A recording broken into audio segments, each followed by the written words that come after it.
ډیرو قدردانو کتونکو. احمد موسی سالار یم،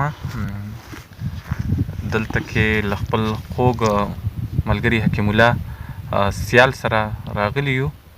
په دې ویډیو کې خو به تاسو صرف زما څه شعرونه وګورئ او هڅه به کوو چې د حکیم الله نه هم څه نه څه ریکارډینګ وکړو او تاسو ته د یوټیوب د لارې در ورسوو.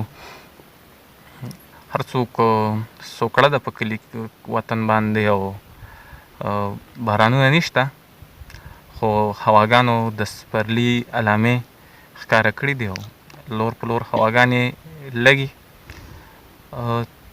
دغه څو شعرونه به درته ډالۍ کړمه چې ماته دې بانه زمانه کړې ده، ماته دې بانه زمانه کړې ده، ځان ته دې قصه اسانه کړې ده. ستا خو د پیزار د زینت برخه وه، امه شکڼه ما دردانه کړې ده.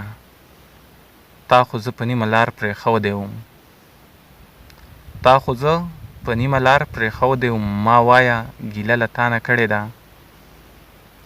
او دغه څو شعرونه نور چې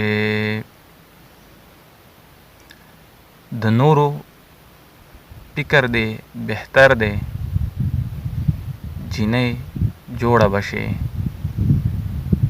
له نورو فکر دی بهتر دی، جینۍ جوړه به شي، چې ستا دا سوچ او دا نظر دی، جینۍ جوړه به شي. ابه زمونږ دعاګانې داسې نه رد کوي، ابه زمونږ دعاګانې داسې نه رد کوي، زما په خپل الله باور دی، جینۍ جوړه به شي. سبا د کلي په ورشو کې به سندرې وایې، سبا د کلي په ورشو کې به سندرې وایې، ستا په اواز کې خوږ اثر دی، جینۍ جوړه به شي.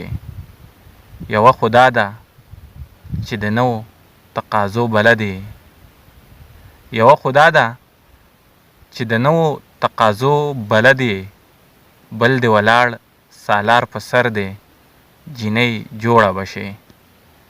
ډېره زیاته مننه.